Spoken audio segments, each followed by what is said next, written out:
जिनसे जब हमारे भारत के यशस्वी प्रधानमंत्री जी की मुलाकात हुई तो उन्होंने भी इनके कार्य को सराहा। इनसे जब भारत के गृह मंत्री अमित शाह जी की मुलाकात हुई उन्होंने भी इनके कार्य को सराहा। अभी आपको विश्वास दिलाता हूं कि इनकी जो चर्चाएं होंगी, इनके बारे में जो आप जानेंगे, इनको महसूस करेंगे तो आपको प्राउड फील होगा। भारत में बहुत सारे ऐसे विभूति हैं जिन्होंने अपने वजूद को बदला है। मैं कुछ नाम आपके समक्ष रख सकता हूं, बता सकता हूं। जैसे आपने अभी देखा होगा, बिजनेस आउटरीच मैगजीन में एक दिग्गज की चर्चा हुई थी, उनका नाम है डॉक्टर सुब्रतो दत्ता। 2017 तक जीवन में संघर्ष भरा दौर हुआ करता था, बहुत तकलीफें थी जिंदगी में, लेकिन वहां से उन्होंने कैसे मेहनत किया, डॉक्टर सुब्रतो दत्ता जी ने कैसे दिन रात एक करके मेहनत किया, कैसे व्यापारिक पद्धति को समझते हुए खुद को अपग्रेड किया और अपग्रेड करने के बाद आज पूरे भारतवर्ष में उनकी पहचान है। तेरी उम्मीदें अगर दफन है, तेरी उम्मीदें अगर बिल्कुल खाक हो चुकी है, फिर से तुझे उठाने के लिए मैं तैयार हूं। मैम ने ना जाने कितने लोगों को बताया है। हर महिलाओं को उठ के खड़ा होना चाहिए और हमें आभा मैम से ये सबसे बड़ी सीख मिलती है कि हम किसी भी परिस्थिति में उठ के खड़े हों और समाज में एक सकारात्मक बदलाव लाएं, जिससे भारत का सर्वोच्च पद पर बैठा हुआ इंसान भी आपकी तारीफ करने से खुद को रोक ना पाए। हिंदुस्तान के तमाम देशवासियों को ऋषिकेश पाठक का प्यार भरा नमस्कार। आप मुझे जानते हैं, पहचानते हैं। मुलाकात कराता रहता हूं भारत के कुछ चुनिंदे विभूतियों से, जिनसे मैंने भी कुछ सीखा है और इनसे कुछ आप भी सीख सकते हैं। ऐसे शख्सियतों से मैं रूबरू कराता हूं और आज इसी कड़ी में भारत के एक ऐसे विभूति से मैं आपको रूबरू कराने जा रहा हूं, जिनसे जब हमारे भारत के यशस्वी प्रधानमंत्री जी की मुलाकात हुई तो उन्होंने भी इनके कार्य को सराहा।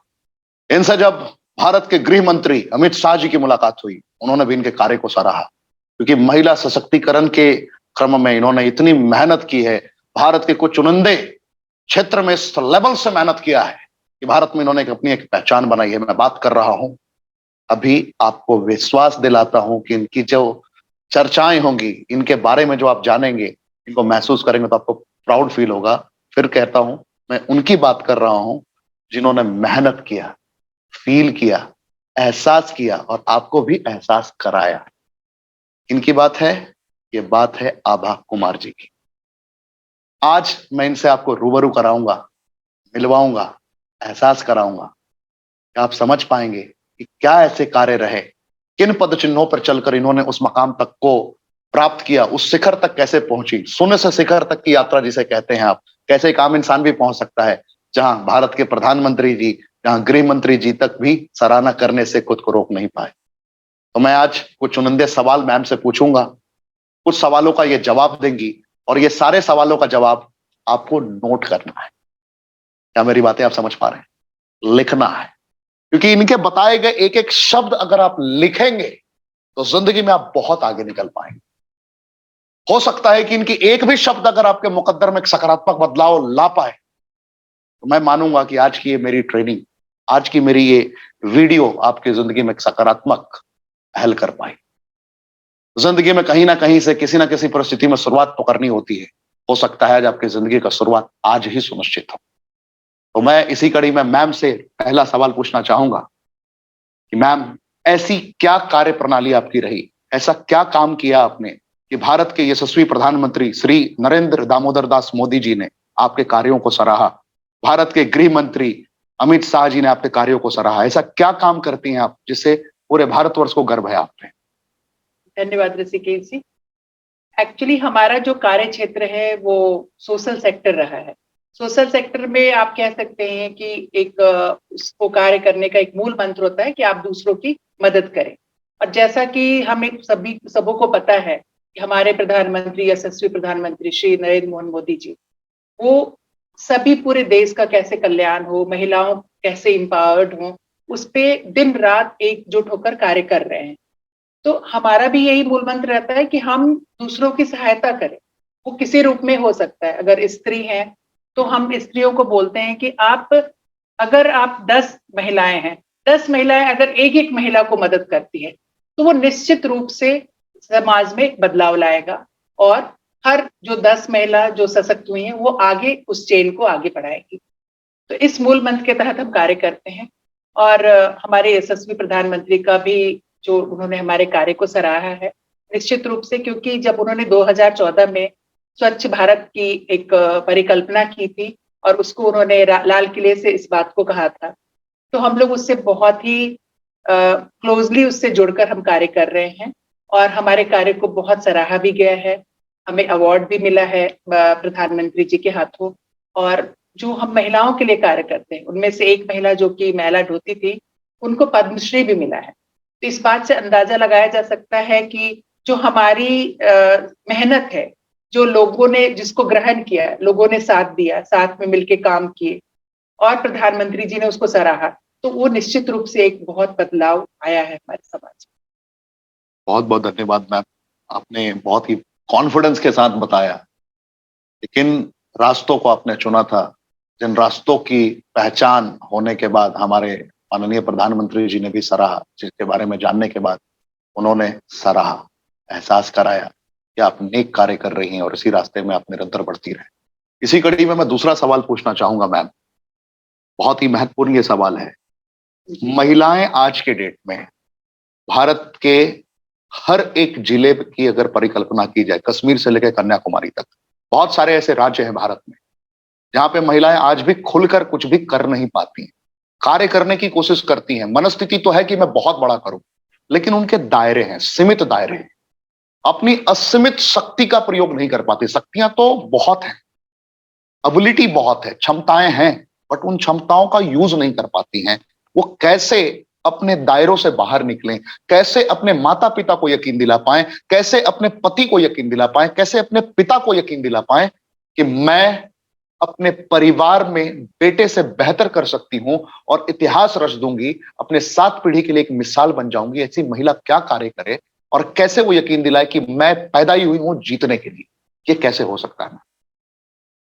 हमारा सामाजिक कार्य से नाता रहा है पिछले 15 से 20 सालों तक, और उसमें हमने यही देखा है, बहुत ही करीब से देखा है, चाहे वो महिला गांव के बैकग्राउंड की हो, चाहे वो शहर की बैकग्राउंड की हो, चाहे वो एक वयस्क महिला है, चाहे वो बहुत एक यंग क्राउड की लड़की हो, बट हमने सबकी मानसिकता देखी है कि बदलते भारत में उसका भी एक स्वरूप बदला है।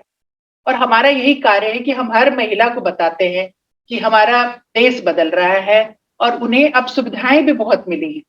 और जैसे उन्हें कानून की जानकारी नहीं है कि उनके लिए देश के क्या-क्या कानून हैं जो उनकी सहायता करते हैं, हम उनको उससे अवगत कराते हैं। जहाँ पे अशिक्षा है वहाँ पे हम शिक्षा का प्रचार प्रसार करते हैं और सही मायनों में से उन तक शिक्षा पहुँचाते भी हैं। तो यह मानना है कि और जहाँ तक हमने देखा है कि गाँव में रहने वाली महिलाएं इतनी सशक्त है, आप जिसकी परिकल्पना भी नहीं कर सकते। जब हम उन लोगों के साथ इंटरेक्शन करते हैं, एक प्रोग्राम करते हैं, उनमें वो भी भाग लेती हैं, हमारे संस्था के लोग भी जाते हैं, उनसे वार्तालाप करते हैं, तब हमें महसूस होता है कि वो कितनी मजबूत है, कितनी मजबूत इरादों के साथ काम करने को तैयार हैं। तो हमारा यही एक जो स्ट्रैटेजी होता है, ये होता है कि महिला जिस बैकग्राउंड की है, अगर वो अशिक्षित है, तो उन्हें शिक्षित करें। शिक्षित होने में अगर उन्हें थोड़ा मन का रोक है, क्योंकि उनके समाज की तरफ से उन्हें रोक है, पति की तरफ से रोक है, हम उन्हें बताते हैं कि शिक्षित होने के बाद उन्हें क्या-क्या उसके फायदे मिलेंगे। तो अगर हम 20 महिलाओं को समझा रहे हैं, तो निश्चित रूप से उसमें से 5 महिलाएं आगे आती हैं, जो शिक्षित मन से शिक्षित होना चाहती हैं। इसी तरह अगर एक बहुत बड़ा समाज देखिए, आज भी हमारा जो महिला समाज है, उसकी एक बहुत बड़ा प्रतिशत उसका जो है वो कार्य नहीं कर रही है, अब इकोनॉमिकली इंडिपेंडेंट नहीं है, आर्थिक रूप से बहुत ज़्यादा मजबूत नहीं है। तो उनके लिए हम उनको तरह-तरह की बताते हैं, अगर वो गाँव से हैं, तो एक ग्रुप बनाएँ, सेल्फ हेल्प ग्रुप आपको पता होगा जो स्वयं सेवा समूह होता है। उसमें भी महिलाओं ने बहुत ही अकल्पनीय कार्य किया है। वो मिलती हैं, कार्य करती हैं, गाँव के लेवल पे वो उसी तरह का एक व्यवस्था तैयार करती हैं। अगर वो किसी बैकग्राउंड से हैं, तो वो घर की चीज़ें बनाती हैं। अगर वो किसी क्राफ्ट के बैकग्राउंड से हैं, तो वो ऐसी हैंडीक्राफ्ट प्रोडक्ट्स बनाती हैं। और जहाँ महिलाओं में एक कमी है, महिलाएँ आगे नहीं आ पा रही हैं, तो हम हर संभव कोशिश करते हैं, क्योंकि महिलाओं में बदलाव अंदर से आ चुका है। हमें सिर्फ उसको थोड़ा-सा एक उसको आगे लाना है, उन्हें मन से थोड़ा मजबूत करना है। और उसका हमने देखा है असर कि हर क्षेत्र में महिलाएँ आ रही हैं, अपने को आत्मनिर्भर बनाने के लिए। एक माँ, गाँव में रहने वाली माँ अपनी बेटी को 500 किलोमीटर, 1000 किलोमीटर दूर भेज रही है, एक गांव से लड़की जा रही है।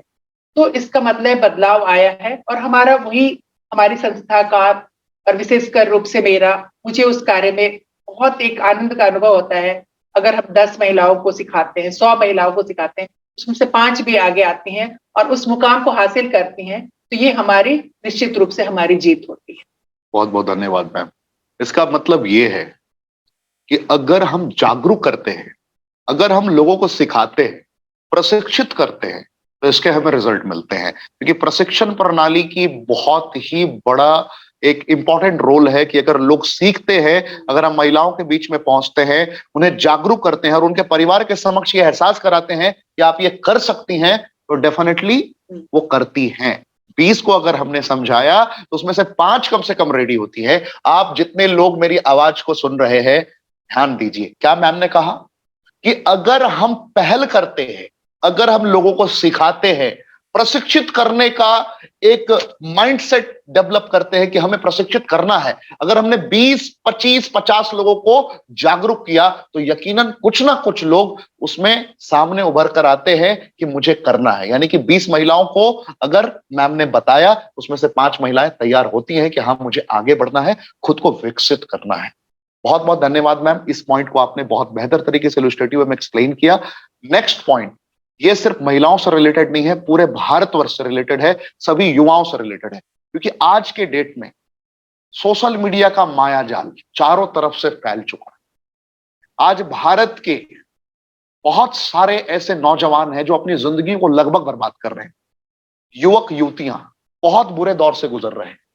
मैं अगर महसूस करूं, आपको एहसास कराऊं, तो लगभग 87% लोग ऐसे भारतवर्ष के यूजर हैं, स्मार्टफोन यूजर्स। 87% ऐसे लोग हैं जो अनावश्यक 3 से 4 घंटे लगातार मोबाइल स्क्रॉल करने में अपना टाइम बर्बाद कर देते हैं। उनको टाइम की अहमियत ही नहीं पता है, वक्त की नजाकत तक को नहीं समझते हैं वो, कि एग्जैक्ट वक्त का मैं कैसे सही इस्तेमाल कर सकता था। बहुत सारे लोगों को मैं जानता हूं जिन्हें पता ही नहीं है कि जीवन में कैसे सही तरीके से वक्त का इस्तेमाल करना है।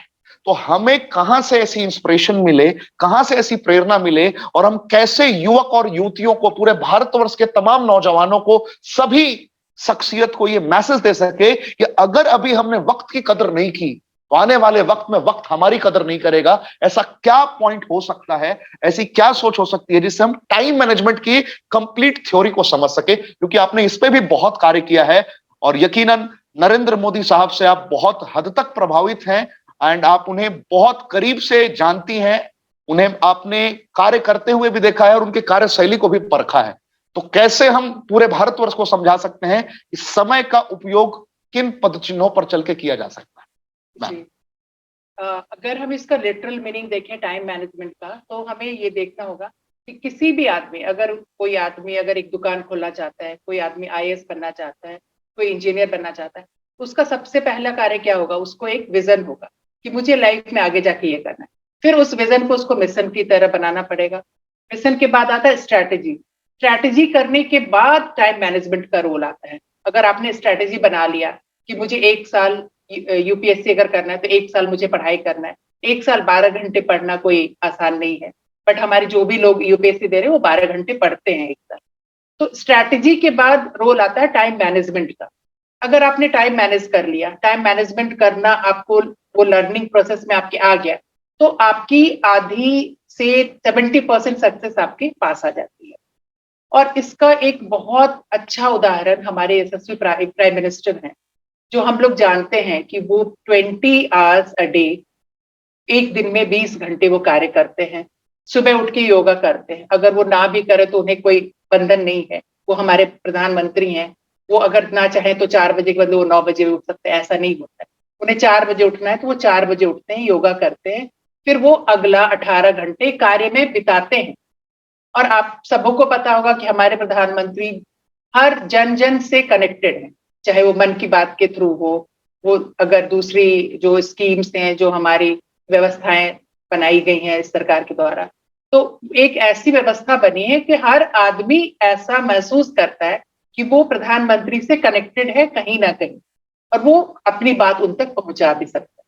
तो मेरा यह मानना है कि आज के जो भी जवान लोग हैं, युवा वर्ग है, वो हमारे प्रधानमंत्री को फॉलो करें, प्रधानमंत्री के कार्यकलापों को देखें। और प्रधानमंत्री निश्चित रूप से यही चाहते भी है कि आज का जो युवा वर्ग है टाइम मैनेजमेंट करे, अपने जो प्रोडक्टिविटी में उस टाइम को लगाए, जो भी उसका टाइम है।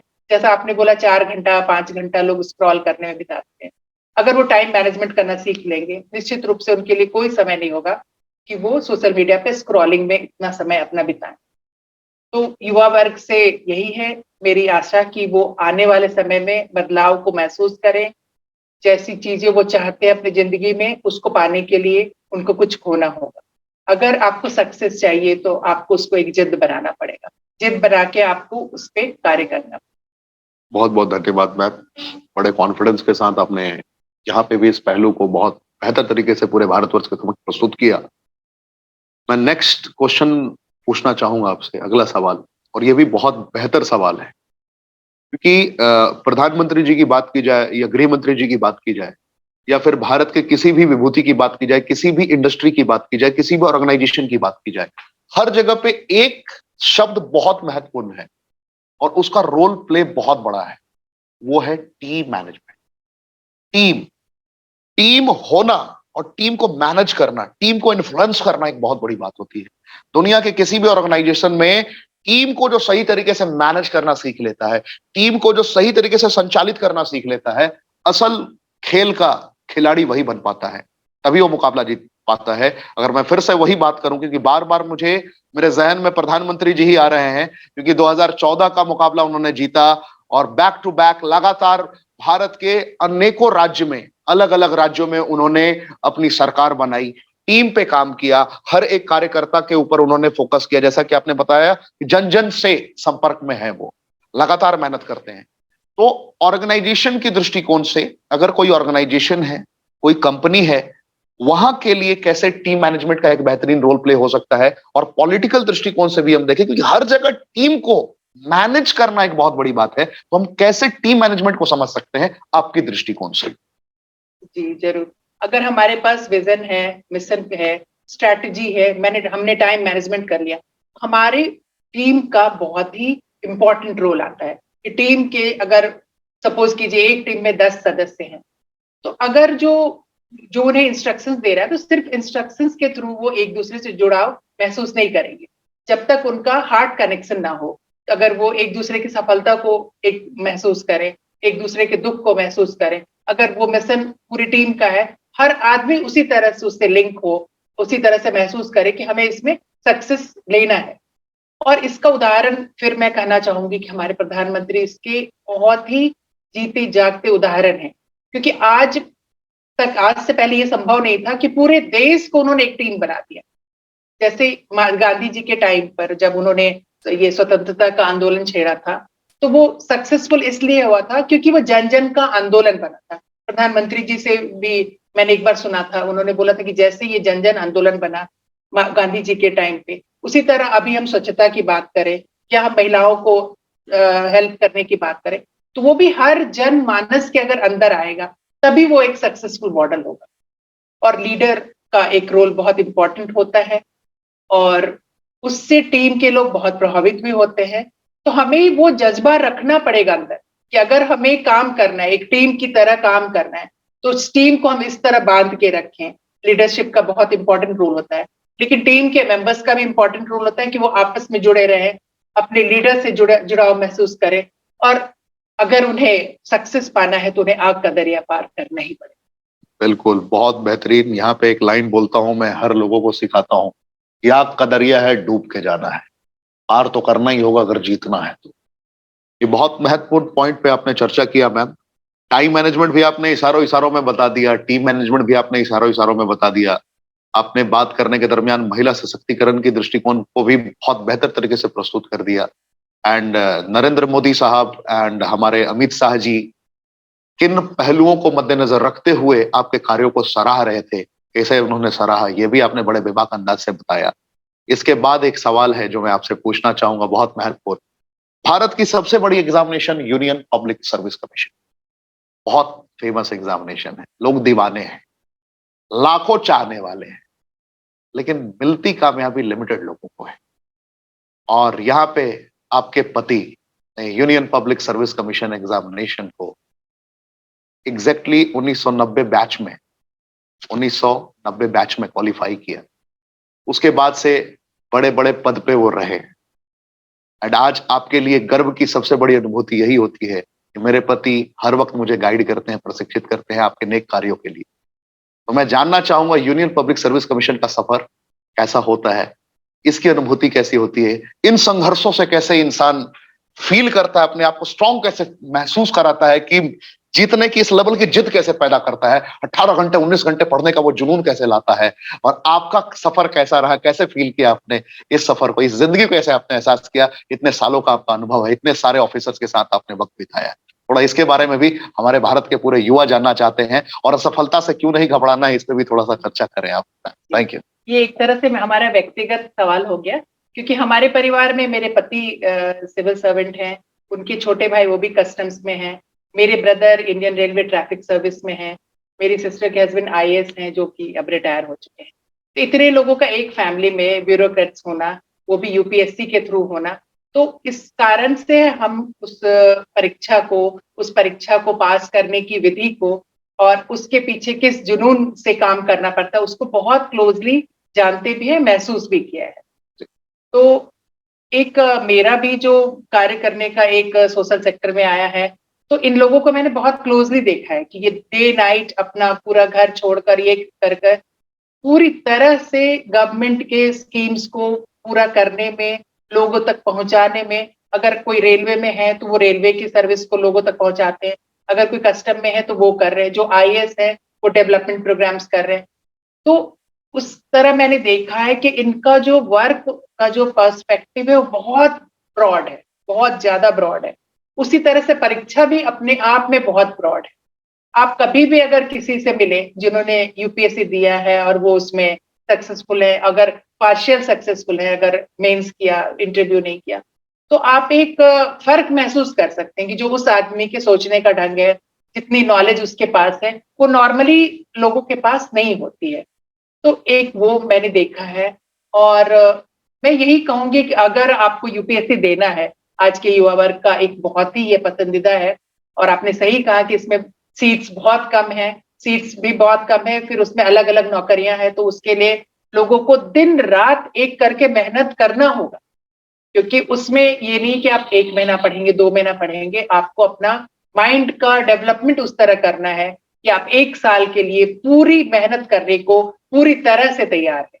मैंने वो देखा है अपने घर के लोगों को करते हुए और सक्सेसफुल होते हुए। तो मुझे बहुत अच्छे से इस बात का आइडिया है कि अगर आज की युवा पीढ़ी इस सर्विस में जाने का सोचती है, ज्वाइन करने का अगर उनका इरादा है, तो उन्हें इस कृत संकल्प होकर इतने दिनों का एक प्लान करना पड़ेगा, लेआउट प्लान करना पड़ेगा पूरे 1 साल का, और उसको उसी तरह से फॉलो करना पड़ेगा।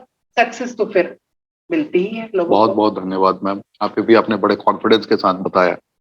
अभी आप लगातार कार्य कर रही है मार्केट में, बहुत सारे क्षेत्र में आप कार्य कर रही हैं, मेहनत कर रही हैं आप। एक सवाल जो बहुत ही कड़वा है मार्केट के लिए, बहुत सारे युवा ऐसे हैं जिन्हें लगता है कि अब भारत में कोई भी रोजगार की संभावनाएं बची नहीं है, नौकरियां बहुत सीमित हैं, केंद्र सरकार के द्वारा नौकरियां नहीं आ रही हैं, बहुत चैलेंजेस आ रहे हैं।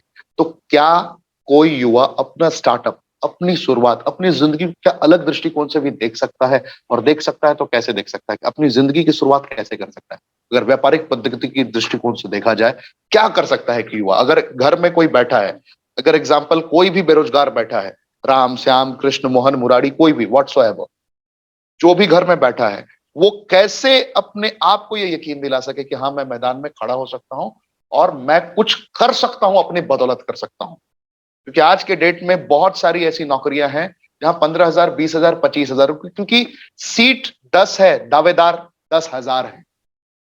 10 सीट, दावेदार 10,000। इसलिए कंपनियों के मालिक के पास मौका मिल जाता है कि जिनकी काबिलियत लाख रुपए की है उनको 50,000 पे अपने पास रख लें, जिनकी 50,000 की काबिलियत है उनको 15,000 पे अपने पास में रख लें। ये सारे चैलेंजेस आ रहे हैं, इन चुनौतियों का सामना करना पड़ रहा है। तो युवा ऐसा क्या करें कि बहुत बड़े पैमाने पे कार्य को सिद्ध कर सके? ये बहुत ही आज के समय का अहम सवाल है कि युवा क्या करें। और आजकल जैसा कि हम जानते हैं, ये स्टार्टअप का दौर है। स्टार्टअप का दौर है और अगर हमारे युवा इस चीज से कनेक्टेड है, हमारी जो अभी वर्तमान सरकार है, तो आप मुझे दिन में लगभग 10 फोन आते हैं अलग अलग मिनिस्ट्री से, अलग अलग इंस्टीट्यूशन से कि अगर आपको लोन चाहिए आप लोन लीजिए, अगर आप महिला है तो आपको इतने इंटरेस्ट रेट पे लोन मिलेगा, अगर पुरुष है अगर आप ये कार्य कर रहे हैं तो आपको इस तरह की लोन की सुविधा है। तो मैं तो यही कहूंगी कि आज का समय है कि युवाओं को आगे बढ़कर इस अपॉर्चुनिटी को लेना चाहिए और उन्हें सुविधा है, लोन की सुविधा है, स्टार्टअप जो इनका जो केस स्टडीज होते हैं, बहुत सारे सक्सेसफुल केस स्टडीज उनके सामने हैं जिसको वो अध्ययन कर सकते हैं, उसकी एक प्लानिंग कर सकते हैं। और निश्चित रूप से आजकल स्टार्टअप में फेलियर रेट बहुत कम है क्योंकि हर लेवल का स्टार्टअप हो सकता है। अगर कोई गांव में रह रहा है तो उसे करोड़ में नहीं जाना है, वो 2 लाख 4 लाख से ही स्टार्टअप कर सकता है। अगर कोई शहर में है तो वो 20 लाख 50 लाख का भी स्टार्टअप कर सकता है। हर तरह के स्टार्टअप के प्लान्स हैं, मार्केट में भी उपलब्ध हैं, आप खुद भी उसको डेवलप कर सकते हैं। अगर कोई युवा की वो चाहत है तो निश्चित रूप से यह दौर उसका है और इसमें वो उसको सक्सेस मिलेगा। बहुत बहुत धन्यवाद मैम। सभी युवाओं के लिए बहुत बेहतर संदेश था, मुझे उम्मीद है आपने महसूस किया होगा। स्टार्टअप कर सकते हैं आप, शुरुआत कर सकते हैं आप, कहीं भी हो, किसी भी परिस्थिति में हो, हर वक्त आपके पास एक अवसर है, बस उस अवसर को पहचानना है। भारत में बहुत सारे ऐसे विभूति हैं जिन्होंने अपने वजूद को बदला है।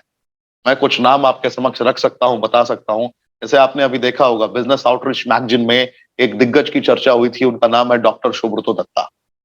2017 तक जीवन में संघर्ष भरा दौर हुआ करता था, बहुत तकलीफें थी जिंदगी में, लेकिन वहां से उन्होंने कैसे मेहनत किया, डॉक्टर सुब्रतो दत्ता जी ने कैसे दिन रात एक करके मेहनत किया, कैसे व्यापारिक पद्धति को समझते हुए खुद को अपग्रेड किया और अपग्रेड करने के बाद आज पूरे भारतवर्ष में उनकी पहचान है। आप जानते हैं, आपने नाम सुना होगा सरदार गुरतेज सिंह, यकीनन सुना होगा, पंजाब के रहने वाले हैं, बहुत फेमस पर्सनालिटी हैं, पूरे भारतवर्ष में ही नहीं एशिया में इनकी पहचान है। ये लोग जानते हैं, पहचानते हैं कैसे इन्होंने मेहनत किया, क्या तैयारी की, क्या इन्होंने सुनिश्चित योजना बनाई, ये समझने वाली बात है। शून्य से शिखर तक, याद रखिए, एजुकेशनल क्वालिफिकेशन लगभग ना के बराबर होने के बाद भी कैसे उन्होंने गेम चेंज कर दिया। याद रखिए, मैं जिस शख्सियत की बात कर रहा हूं सरदार गुरतेज सिंह जी, जिन्हें मैं व्यक्तिगत तौर पर जानता हूं, पहचानता हूं, उनके साथ मैंने वक्त बिताया है। 8वीं पास हैं वो, 8th पास, ओनली 8th पास, इलेक्ट्रीशियन हुआ करते थे, लेकिन उन्होंने सीमित दायरे में रहने की माइंडसेट नहीं रखी, क्योंकि उनको पता था कि जो मैं काम कर रहा हूं अगर मैं यही करता रहा तो मैं मैक्सिमम 15,000 20,000 तक रहूंगा। लेकिन जो उन्होंने बिजनेस मॉड्यूल को समझा, जो उन्होंने इंडस्ट्री को पहचाना, समझा कि मेरी क्षमता क्या है और मैं अपनी क्षमता का पूर्ण इस्तेमाल कैसे कर सकता हूं, पहचान के जब उन्होंने कर्मों का तूफान उत्पन्न किया, यकीन मानिए वक्त हालात परिस्थितियों की जंजीरों को तोड़कर उन्होंने आसमान छू लिया और आज 15,000 20,000 नहीं, करोड़ों की जिंदगी जी रहे हैं गुरतेज सिंह जी। ऐसे बहुत सारे लोग हैं, बहुत सारे लोग हैं जिन्होंने उस कामयाबी को अर्जित किया है। मैं आपको बस ये कहना चाहूंगा कि जो मैम ने कहा, अगर आपने इन पॉइंट्स को थोड़ा समझा हो बेहतर तरीके से, तो मैं यकीन के साथ कह सकता हूं आपके जीवन में सकारात्मक बदलाव आने प्रारंभ होंगे।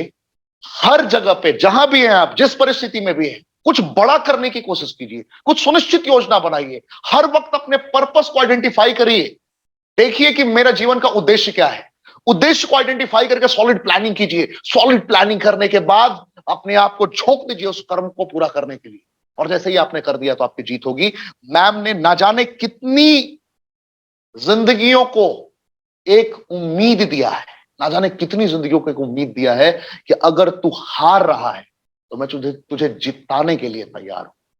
तेरी उम्मीदें अगर दफन है, तेरी उम्मीदें अगर बिल्कुल खाक हो चुकी हैं, फिर से तुझे उठाने के लिए मैं तैयार हूं। ये मैम ने ना जाने कितने लोगों को बताया है। हर महिलाओं को उठ के खड़ा होना चाहिए और हमें आभा मैम से ये सबसे बड़ी सीख मिलती है कि हम किसी भी परिस्थिति में उठ के खड़े हों और समाज में एक सकारात्मक बदलाव लाए, जिससे भारत का सर्वोच्च पद पर बैठा हुआ इंसान भी आपकी तारीफ करने से खुद को रोक ना पाए। तो मुझे उम्मीद है मेरी बातें आप समझ पाए होंगे, एहसास कर पाए होंगे। मेरी तरफ से और आभा मैम की तरफ से बस इतना ही। मिलते हैं अगले अध्याय में बहुत ही बेहतरीन टॉपिक के साथ। फिर मिलूंगा मैं आभा मैम के साथ एंड बहुत बहुत बहुत बड़ा कुछ करेंगे। Thank you. जय हिंद।